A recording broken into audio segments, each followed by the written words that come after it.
जय श्री कृष्णा, जय श्री राधे। ओम श्री गणेशाय नमः। ओम श्री महाबली वीर हनुमते नमः। भगवती देव्यै नमः। हरि ओम हरि ओम हरि ओम हरि ओम हरि ओम। कैसे हैं बंधुओं आप सब? आशा है आप सब महानुभाव कुशल मंगल से होंगे। आज हम गतांग से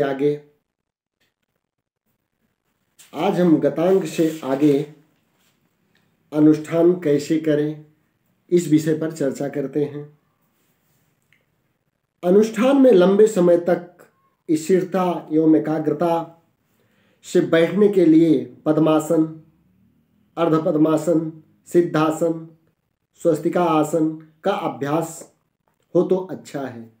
किसी आसन का अभ्यास न हो तो सुखा आसन में ही स्वस्थ सीधे होकर बैठें। खास ध्यान दें कि सामान्यतया बैठते वक्त और विशेषकर अनुष्ठान के वक्त रीढ़ की हड्डी बिल्कुल सीधी रहे। हमारी जीवन शक्ति, चेतना शक्ति बीज रूप से नीचे के केंद्र में मूलाधार चक्र में सुषुप्त पड़ी है, जब के द्वारा वह जागृत होती है। जब वह जागृत होकर ऊपर उठती है तभी काम देती है। जब के द्वारा इसको जगाना है, विकसित करना है। सद्गुरु के आदेशानुसार भली प्रकार समझकर यथार्थ रीति से प्रेम आदर पूर्वक जप करने से जीवन शक्ति जागृत होती है। उस जगी हुई शक्ति को ऊपर की ओर उठने के लिए रीढ़ की हड्डी सीधी होना नितांत आवश्यक है। स्कूल में भी शिक्षक बच्चों को पढ़ाते वक्त सावधान करते हैं, सीधे बैठाते हैं। जो बच्चे पढ़ते वक्त, लिखते वक्त आगे झुककर बूढ़ों की तरह बैठते हैं, उन्हें अपना पाठ याद कम रहता है। वे पढ़ाई में कच्चे रहते हैं और आगे चलकर जीवन में भी दुर्बल रहते हैं। उनमें साहस, हिम्मत, उत्साह का विकास नहीं होता।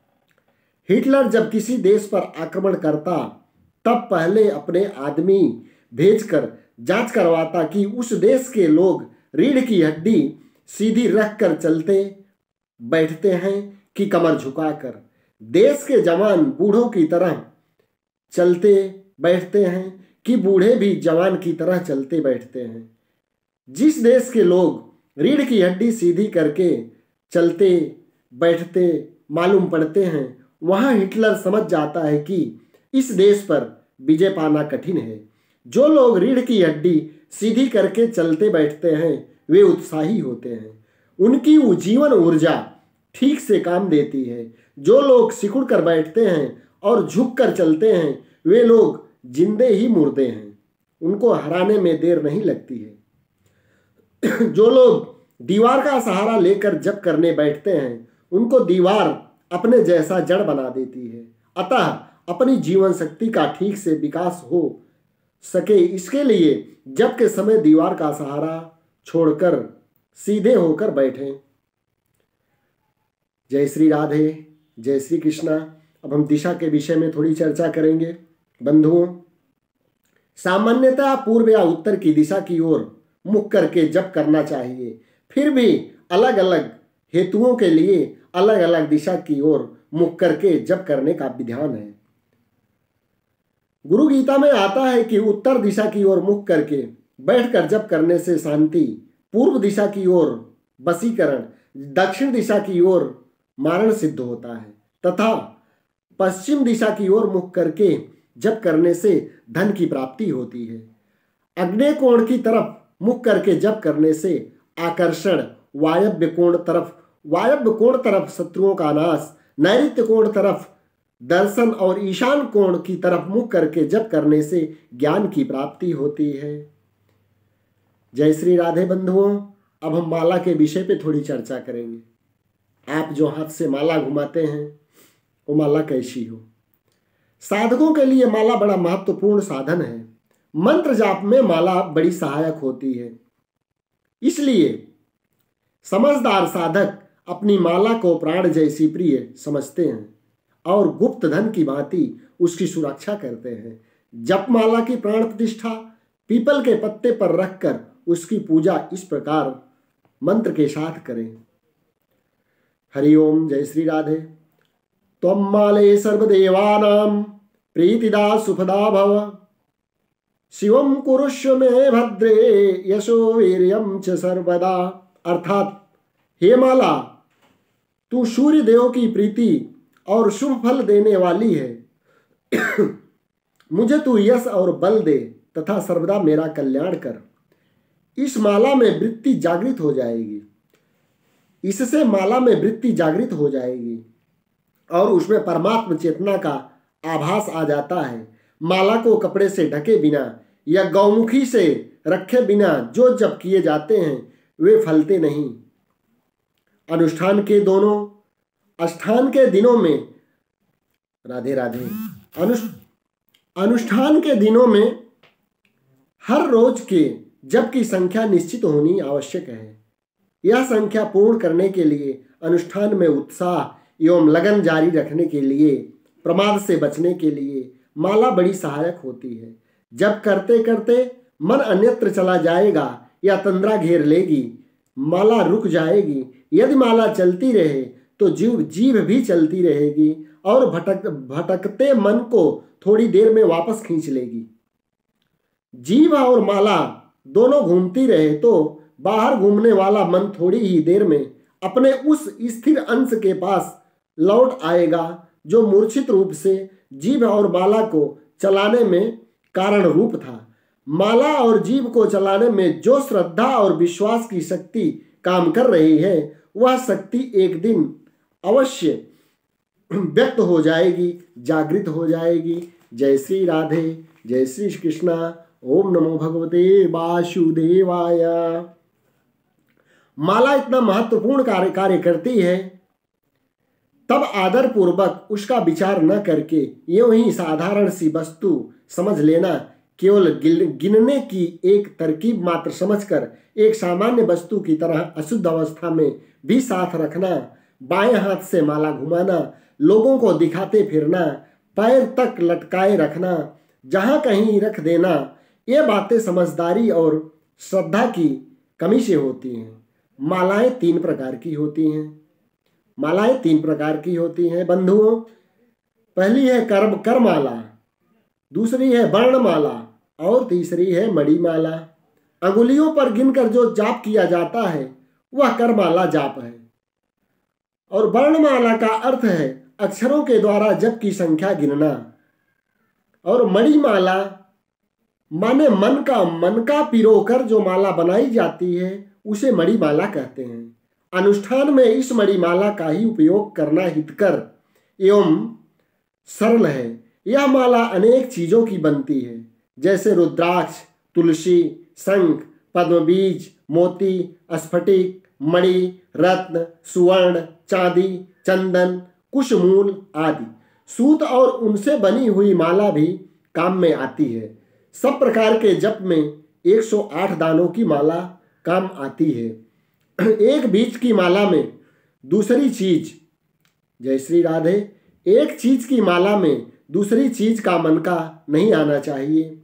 माला के सब मनके एक जैसे होने चाहिए, छोटे बड़े एवं खंडित नहीं होने चाहिए। सब मालाओं में वैष्णवी के लिए तुलसी की माला और स्मार्त शाक्त आदि के लिए रुद्राक्ष की माला सर्वोत्तम मानी गई है। ब्राह्मण कन्याओं के द्वारा निर्मित सूत से माला बनाई जाए तो वह भी अति उत्तम है। शांति कर्म में श्वेत, वशीकरण में लाल, अभिचार में काली और मोक्ष तथा ऐश्वर्य के लिए रेशमी सूत की माला विशेष उपयुक्त है। माला घुमाते वक्त तर्जनी अंगूठे के पास वाली अंगुली माला को नहीं लगनी चाहिए। सुमेरु का उल्लंघन नहीं करना चाहिए। माला घुमाते घुमाते जब सुमेरु आए तब माला को उलटकर दूसरी ओर घुमाना प्रारंभ करना चाहिए। ध्यान रहे कि माला शरीर के अशुद्ध माने जाने वाले अंगों का स्पर्श न करे। नाभि के नीचे का पूरा शरीर अशुद्ध माना जाता है, अतः माला घुमाते वक्त माला नाभि से नीचे नहीं लटकनी चाहिए एवं भूमि का स्पर्श भी नहीं होना चाहिए। माला को स्वच्छ कपड़े से ढक कर घुमाओ। गौमुखी में माला रखकर घुमाते हुए जब किया जाए तो अति उत्तम है। ओम नमो भगवते वासुदेवाय, आनंद देवाय, प्रीति देवाय, माधुर्य देवाय। ओम नमो भगवते वासुदेवाय। जय श्री राधे बंधुओं। अब हम जप की संख्या पर चर्चा करेंगे। अपने इष्ट मंत्र या गुरु मंत्र या जितने अक्षर हों उतने लाख मंत्र जप करने से उस मंत्र का अनुष्ठान पूरा होता है। मंत्र जप हो जाने के बाद उसकी दशांश संख्या में हवन करना चाहिए। हवन में हर मंत्रोच्चार के साथ अग्नि में आहुति देना होता है। हवन का दशांश तर्पण, तर्पण का दशांश मार्जन और मार्जन का दशांश ब्रह्मभोज कराना होता है। मान लो हमारा मंत्र एक अक्षर का है तो हमें अनुष्ठान करने के लिए 1 लाख मंत्र जप करना चाहिए। 10,000 हवन, 1,000 तर्पण, 100 मार्जन और 10 की संख्या में ब्रह्म भोजन कराना चाहिए। यदि हवन तर्पण ब्रह्म भोजनादि कराने का सामर्थ्य न हो, अनुकूलता न हो, आर्थिक स्थिति कमजोर हो तो हवन तर्पण मार्जन ब्रह्म भोजन के बदले उतनी संख्या में अधिक जप करने से भी काम चल जाता है। इसका मतलब यह नहीं कि आर्थिक सुविधा होते हुए भी अनुष्ठान दरिद्रों की नाई पूरा करे। यदि एक अक्षर का मंत्र हो तो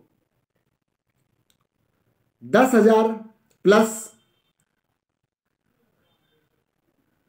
यदि एक अक्षर का मंत्र हो तो 1 lakh plus 10,000 plus 1,000 plus 100 plus 10 बराबर 1,11,110 मंत्र जाप करने से सभी विधियां पूरी मानी जाती हैं। आपके मंत्र में जितने अक्षर हों उनकी संख्या से 1,11,110 का गुणा करो तो आपके अनुष्ठान की जप संख्या मिलेगी। अनुष्ठान के प्रारंभ में ही हर रोज की जप संख्या का निर्धारण कर लो। कुल कितनी संख्या में जप करने हैं यह संख्या कितने दिनों में पूरी करनी है, इसका हिसाब लगाकर एक दिन में जप की संख्या निर्धारित कर लो। जय श्री राधे। कितनी कमालाएं करने से वह संख्या पूरी होगी यह देख लें। फिर हर रोज उतनी मालाएं करो। एक दिन में भी सुबह दोपहर शाम रात्रि की जप संख्या निश्चित कर दी जाए तो अच्छा है। हर रोज समान संख्या में जप करो। एक दिन 120 मालाएं की, दूसरे दिन 140 की, तीसरे दिन 130 की, चौथे दिन 110 की। ऐसे नहीं, अनुष्ठान के सब दिनों में जप संख्या एक समान होनी चाहिए। हाँ, यह विधान केवल आसन पर बैठकर जितनी जितनी माला करते हो उसकी संख्या के बारे में ही है।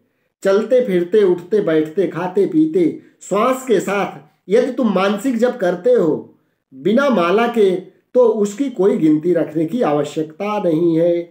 इस प्रकार के मानसिक जप में तो यही कहा जा सकता है अधिकस्य अधिकम फलम। जब जितना अधिक हो सके उतना अच्छा है। स्तोत्र पाठ मानसिक किया जाए तो उसका फल नहीं होता और अनुष्ठान में मंत्र जाप चिल्ला कर किया जाए तो उसका फल भी नहीं होता। जप में न बहुत जल्दबाजी करनी चाहिए और न बहुत विलंब।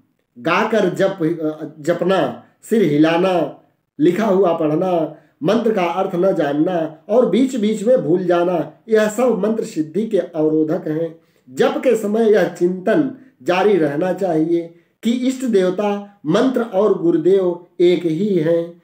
जय श्री राधे, जय श्री श्याम, जय श्री राधे। ओम नमो भगवते वासुदेवाय।